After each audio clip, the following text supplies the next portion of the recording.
안녕하세요. 저는 올해 45살이 된 남성입니다. 제가 정말 어디 가서 하지도 못했던 할 수도 없었던 이야기를 이렇게 허심탄회하게 털어놓고자 글을 쓰게 되었어요. 사연을 들으시는 분들 중 저보다 나이가 많으신 분들도 계시겠지만 저도 이 정도의 나이면 어느 정도는 살았다고 생각합니다. 제가 정말 웬만한 일들을 다 겪어보았거든요. 제 좌우명이 젊어서 고생하면 나중이 편하다입니다. 저는 정말 온갖 일들을 하며 살아왔기 때문에 웬만한 일에 흔들리지 않아요. 그러나 이번에 제가 겪은 일은 정말 상상을 초월하는 일이었습니다. 나이가 들었고 여유롭고 이제 노년을 위해 살고 싶다는 생각뿐이었는데 어쩌다 이런 일을 겪게 된 것인지 정말 알다가도 모르겠네요. 저는 정말 어렵게 컸습니다. 어머니는 저와 아버지를 두고 도망가셔서 생사도 몰랐고 아버지의 손에 커야만 했어요. 아버지는 당연히 육아든 가사든 뭐든 다 서투르셨죠. 그렇다고 경제적으로 풍족하기라도 했냐? 물으시면 그것도 아닙니다. 저와 아버지는 입에 겨우겨우 풀칠할 정도의 가정 형편에서 삶을 살아갔어요. 솔직히 행복한 환경은 아니었습니다. 아버지는 제게 많은 것을 베풀어 주시려고 하셨지만 항상 부족했죠. 저는 아버지처럼 살고 싶지 않았습니다. 그래서 그런지 저는 젊었을 때부터 안 해본 일이 없어요. 제가 고등학생 정도가 되고 나자 신문을 배달하기도 하고 치킨을 배달하기도 하면서 자금을 모았죠. 그렇게 해서 작은 사업을 하게 되었습니다. 동업하기로 한 형님한테 사기도 당해봤고 사업이 망해본 적도 있어요.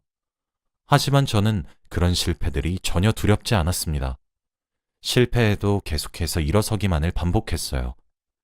사람들은 제게 손가락질을 하며 정신이 나갔다고 비웃기도 했지만 저는 제가 성공을 손에 쥘 수 있을 때까지 포기하지 않았죠. 마침내 30대 중반의 나이에 들어서면서 제가 하고 있던 사업이 주목을 받기 시작했고 순식간에 돈방석에 앉게 되었죠. 처음은 5명에서 시작했던 제 사업이 이제 어느덧 20명의 직원을 부릴 정도로 크기가 커졌습니다. 한 달의 수입이 몇 천은 물론 억을 넘나들기 시작했어요. 물론 그만큼 눈코 뜰 새 없이 바빴습니다. 사업이 한창 자리 잡는 데까지는 그로부터 5년이란 시간이 더 걸렸어요. 40을 넘기고 나서야 제 사업체는 안정을 찾을 수 있었습니다. 젊어서 했던 고생이 너무 많았던 터라 이 나이가 되도록 연애 한 번을 제대로 해보지 못했어요. 아버지는 죽기 전에 제가 신부를 하나 데려와 결혼식을 올리는 것이 소원이라고 하셨죠. 이제 성공했으니 여자만 만나면 되지 않겠냐고 매일을 잔소리였습니다. 솔직히 저도 이 정도 나이가 차니까 이제 여자를 어떻게 만나야 되는지도 모르겠더군요. 그래서 결혼정보 업체에 가입을 하게 되었고 그곳에서 제 아내를 만나게 되었습니다. 아내는 정말 어린 사람이었어요. 저에 비해 말이죠. 저보다 10살이나 어렸던 아내는 정말 착하고 예쁘고 아름다운 여성이었습니다. 얼굴도 작았고 하얀 피부에 나긋나긋한 성격까지 가지고 있었죠. 여자를 만나본 적이 없었던 제가 순진해서 좋다고 하더라고요.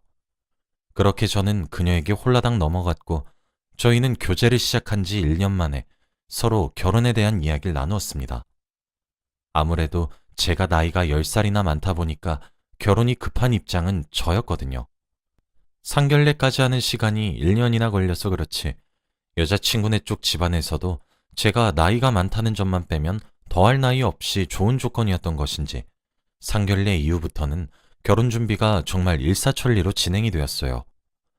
저흰 그렇게 많은 사람들의 축복 속에서 결혼식을 하게 되었습니다. 신혼여행도 초호화로 다녀왔어요.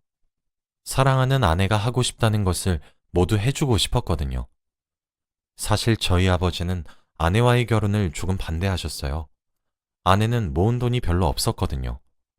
아버지는 나이가 저만큼 먹을 정도로 모아둔 돈이 겨우 몇천 푼인 것이 말이나 되는 것이냐며 반대하셨지만 결국 자식을 이기는 부모가 없다고 마지못해 허락하셨어요. 하지만 허락을 하심과 동시에 조건을 다셨습니다. 혼인신고는 2년 정도만 더 살아보고 하기로 말이죠. 저는 아버지의 말에 동의를 하고 아내와 충분한 상의를 걸친 뒤 2년 뒤에 혼인신고를 하기로 약속 후 결혼을 할 수 있었습니다. 사실 경제적으로 여유로운 사람은 저였기에 저는 아내가 돈이 많든 적든 딱히 중요하지 않았어요. 돈이 있는 사람이 더 내면 된다고 생각했거든요. 아내는 결혼 후 다니고 있던 직장을 그만두고 집에서 살림을 하기로 했고, 경제적 관리는 제가 하기로 했습니다. 저는 아내가 하고 싶다는 대로 다 맞춰주겠다고 했어요. 하지만 아내는 전업주부가 된 이후 집안일에 점점 손도 대지 않기 시작했습니다. 쌓여있는 설거지거리들과 그 위를 날아다니는 초파리들. 제가 잔소리를 조금이라도 하려는 자세만 취하면 귀신같이 알아차려서 오히려 제게 다다다다 쏘아붙이는데 점점 너무 힘이 들어갔어요. 집안일이 힘드니 도우미 아주머니를 쓰게 해달라고 징징거리기도 했죠. 그리고 무엇보다 아내의 사치는 점점 심해졌습니다. 매달 받아가는 생활비는 처음엔 200만 원 정도였다가 어느새 보니 500만 원으로 올랐더군요. 생활비를 제외하고 다른 카드에서도 카드값으로 한 달에 몇백씩 나오기 시작했어요. 매일 밖으로 나돌아다니면서 돈을 쓰기 바빴죠. 그렇게 1년 정도 넘는 결혼 생활을 하다 보니 제게 한 가지 의문이 자연스럽게 생기기 시작했습니다. 저는 제 아내를 사랑해서 결혼을 한 건데 과연 제 아내도 저를 사랑해서 결혼을 한 것일까 하는 의문 말이죠. 제가 아닌 제가 가진 재산을 사랑한 것은 아닐까 하는 본질적인 의문이 생겨났습니다. 아내는 점차 가정에 소홀해졌고 저와 부부간의 사랑을 나누는 것도 피하기 일쑤였어요. 점차 부부로서의 모습은 갖추기가 너무 힘들어지더군요. 저는 나이가 있었던 만큼 아이를 빨리 가지고 싶었습니다. 아무래도 제가 10살이나 아내보다 나이가 많기 때문에 지금 낳아도 제가 할아버지의 나이일 때 아이가 초등학교에 갈 것 같다는 생각뿐이었거든요. 하늘을 봐야 별을 따는데 하늘을 볼 수 없으니 저는 갈수록 부부 생활에 점차 불만을 가지게 되었습니다. 그러다 보니 자연스레 저는 아내를 의심하게 되었어요. 날이 가면 갈수록 점점 과하게 요구하는 생활비부터 쓸데없이 사치스럽기까지. 그런데 사치하는 것에 비해 아내의 옷장은 검소하기 짝이 없었거든요. 그래서 아내가 잠든 날 밤 저는 몰래 아내의 휴대폰을 샅샅이 뒤졌습니다. 그런데 그곳에는 상상하기도 힘든 진실이 숨어 있었어요. 저는 정말 큰 충격에 빠질 수밖에 없었습니다. 아내는 제 재산을 뒤로 빼돌리고 있었던 거였습니다. 제가 가진 오피스텔을 멋대로 팔려고 부동산에 내놓은 상태였고 다달이 갈수록 자꾸 높아지는 생활비가 의아했는데 그 돈도 뒤로 다 빼돌리고 있었습니다. 그리고 사치품들을 사와 다시 되파는 식으로 자신의 계좌에 돈을 입금하고 있더라고요. 그렇게 1년 정도 되는 결혼 생활 동안 모은 돈은 약 4억에 달하고 있었습니다. 이 모든 사실은 아내의 카카오톡을 보다가 알게 되었어요. 가장 위에 떠 있었던 카카오톡 채팅방은 어떤 남자와의 채팅방이었죠. 당연히 제가 휴대폰을 몰래 뒤져본 그날 당시에도 돈을 빼돌렸더군요. 서로를 여보와 자기로 부르고 있는 그들 중 남자 쪽에서 제 아내 보고 그랬습니다. 자기 남편은 정말 덜 떨어지는 놈 아니야? 자기가 돈 빼돌려서 나한테 해준 것들이 얼만데 그걸 아직도 눈치를 못 채? 진짜 웃겨. 돈이 많으면 다 저렇게 돈에 대해 감각이 둔해지나 봐. 그건 좀 부럽긴 하네. 라는 말에 아내가 그러게 말야. 진짜 덜 떨어진 건 아닌가 몰라. 아무튼 조만간 이혼하자고 이야기 꺼낼 거야. 그리고 위자료나 좀 요구해보려고. 어차피 우리 남편 내 말엔 껌뻑 죽어서 위자료 달라 그럼 또 멍청이처럼 부르는 대로 갖다 바칠걸? 이라고 답장을 했더라고요.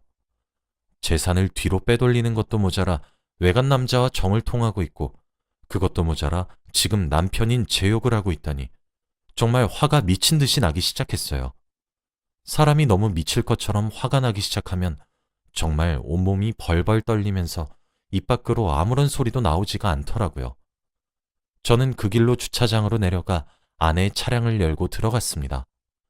블랙박스에 저장된 칩을 꺼내 그 속에 든 것들을 확인했죠. 그걸 확인해 보니 카카오톡의 대화방은 솔직히 애교 수준이었습니다. 블랙박스는 판도라의 상자 그 자체였습니다. 솔직히 너무 충격적이었습니다. 그 영상들을 확인하는 과정에서 제가 느꼈던 배신감은 정말 이루 말로 표현할 수 없어요. 그런데 제가 더욱 충격적이었던 것은 뭐였는지 아시나요? 하루는 아내가 그 상간남에게 명품을 선물해 주더군요.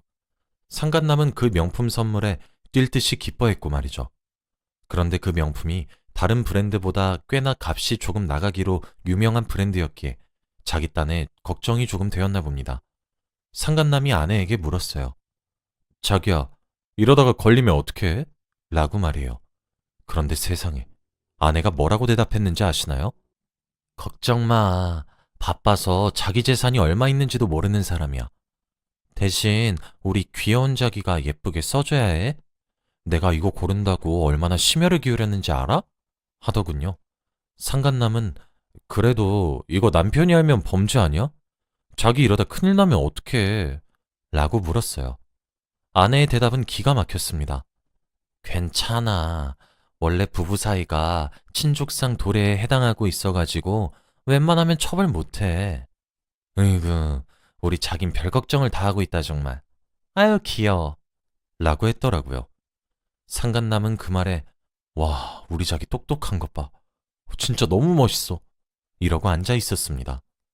솔직히 아내가 제 재산을 빼돌리든 다른 사람과 불륜을 저지르든 둘 중 하나만 해도 제게는 엄청난 충격인데도 불구하고 둘 다 저지른 데다 그것도 모자라서 법까지 알아본 상태로 저를 기만했다는 사실을 알게 되자 너무 힘들었어요.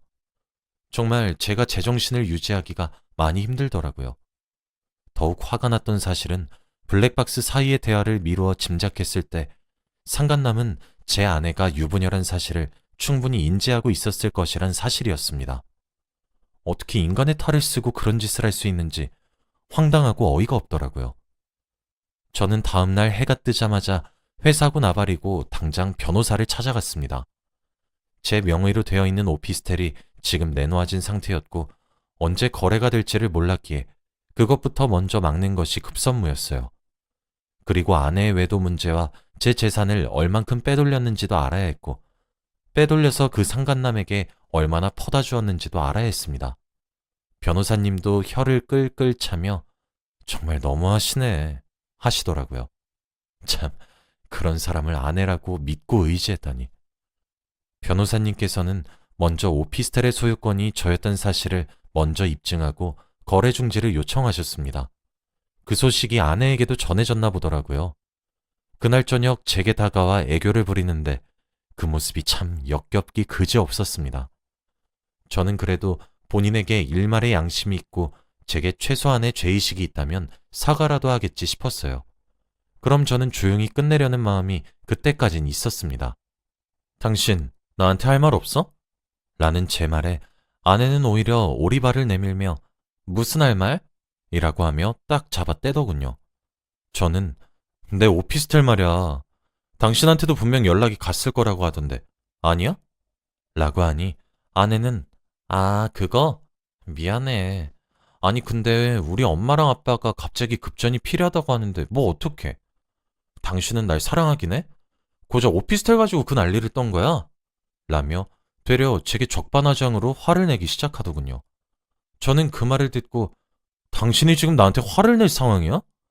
당신 지금 나한테 무릎 꿇고 싹싹 빌어도 모자라. 내가 지금 비단 오피스텔만 가지고 이러는 줄 알아? 라고 크게 소리를 치니 아내는 움찔하면서도 끝까지 오리발을 내밀더군요. 저는 거기서 더 밀어붙이기 시작했습니다. 당신 상간남부터 시작해서 생활비도 뒤로 빼돌렸더라? 그것도 1년 동안 4억씩이나? 1년에 4억을 빼돌린 것도 놀라울 지경이야. 근데 어떻게 이렇게 뻔뻔하게 나와? 당신은 양심이란 게 있어? 날 사랑하긴 했니? 그동안 내 앞에서 했던 행동들과 보여줬던 모습들은 모두 연기였던 거야? 라고 소리를 질러버렸죠. 아내는 아, 소리 좀 그만 질러. 귀 따가워 죽겠네. 그래, 뭐 그렇다면 어쩔 건데? 다 됐고 그냥 이혼하자. 당신도 이런 나랑 그만 살고 싶을 거 아니야? 이혼해. 그럼 이혼하자고. 그런데 당신 돈은 돌려주지 않아도 되는 거 알지? 어차피 부부 사이에 재산죄 이런 건 처벌도 안 되거든? 그냥 깔끔하게 이혼하자. 서류에 사인하고 나한테 보내. 그럼 나도 사인할게. 이제 됐니? 하고는 그대로 집을 나가버렸습니다. 후에 알고 보니 저희 집을 나간 상간남의 집을 찾아갔다고 하더라고요. 저는 정말 분통이 터져 미칠 것만 같았습니다. 너무너무 억울했고 화가 났어요. 정말 아내의 말대로 이렇게 끝내야만 한다는 상상만 해도 우라가 치밀었죠. 그런데 변호사님이 그러시더군요. 아내의 말씀이 맞아요. 친족 상도례는 부부 사이에 적용되어요. 하지만 혼인신고를 하지 않으셨다고 한다면 사실혼이라고 봐야 해서 친족 상도례에 해당하지 않습니다. 라고 하시더라고요. 아버지의 말씀이 맞았던 것이죠. 제가 혼인신고를 일찍 해서 정말 법적인 혼인관계였다면 친족 상도례에 해당되어서 꼼짝없이 당할 뻔했는데 아버지의 말을 듣고 혼인신고를 하지 않아 친족 상도례에 해당되지 않았고 저는 형사와 민사 둘 다 고소를 할 수 있었습니다. 알아보니 아내는 자신의 통장에 빼돌린 금액 4억과 상간남에게 갖다 바친 2억의 돈을 합쳐 총 6억의 재산을 제게서 갈취했더군요. 그때쯤 되니 저는 아내를 처벌하기 위해 혈안이 되어 있어서 결국 고소를 진행했습니다. 아내는 고소를 당하고 난 뒤에야 눈물로 제게 호소를 하기 시작했어요. 돈에 눈이 멀어서 몰랐다는 둥, 한 번만 용서해주면 안 되겠냐는 둥, 기회를 한 번만 더 주면 정말 잘하겠다는 둥, 말 같지도 않은 소리를 짓거리더군요. 저는 아내의 이중적인 태도에 정말 환멸이 났고 민사와 형사 둘 다 진행했습니다. 저희는 결혼식을 올렸고 많은 사람들에게 축하를 받았기에 비록 사실혼 관계였지만 아내에게 위자료 청구가 가능했고 또한 상간남에게도 위자료 청구가 가능하더라고요. 상간남은 재판을 받으면서도 유부남인 줄 전혀 몰랐다고 딱 잡아댔지만 블랙박스 녹취록에 담겨 있었던 대화를 증거로 상간남의 주장은 묵살되었습니다. 제 아내는 결국 제게 빼돌린 재산 6억 전액을 배상해야 했어요. 그럼에도 불구하고 형사처벌은 피할 수가 없었죠. 아내는 징역 1년을 선고받았습니다. 상간남 또한 제게 위자료로 2,500만 원을 지불해야 했어요. 그렇게 길다면 길고 짧다면 짧은 지옥 같은 싸움은 제가 승리를 하며 끝나게 되었습니다. 하지만 제게는 상처뿐인 승리였어요. 상간남에게 받은 위자료는 제가 아버지께 드렸습니다. 아버지는 오히려 자신이 좀 더 적극적으로 말렸으면 제가 이런 꼴을 보지 않았을 것 아니겠냐고 하시며 제게 미안하다고 하시더라고요. 참, 잘못한 사람 따로 있고 사과하는 사람 따로 있고 이게 무슨 꼴인지 정말 모르겠더군요. 사실 이렇게 담담하게 이야기할 수 있게 되기까지는 꽤 오랜 시간이 흘렀어요. 벌써 2년 전에 일어난 일이었으니까요. 저는 아직 제 배우자가 없습니다. 제가 여자에게 너무 커다란 배신감을 느껴서 그런 것인지 모르겠으나 여자를 만나야겠다는 생각도 따로 들지 않고 또 그런 사람을 만나게 되는 것은 아닐까 싶어 걱정스럽기도 한 것 같아요. 그리고 저는 남녀관계에 있어 무엇보다 신뢰의 관계가 가장 중요하다는 생각을 참 많이 합니다. 이런 경우를 겪어서 더욱 크게 하게 된 것 같기도 해요. 이제 저도 과거의 상처를 훌훌 털고 좋은 인연을 만나고 싶은 마음이 생기는 것 같습니다. 제 이야기는 여기까지예요. 여러분들에게 응원을 듣고 싶은 마음이네요. 제가 다음엔 정말 제 짝을 만날 수 있길 간절히 빌어주시고 응원해 주시길 바랍니다. 제 이야기를 들어주셔서 정말 감사드리고 오늘 하루도 행복하시길 바라며 이만 글을 마치겠습니다.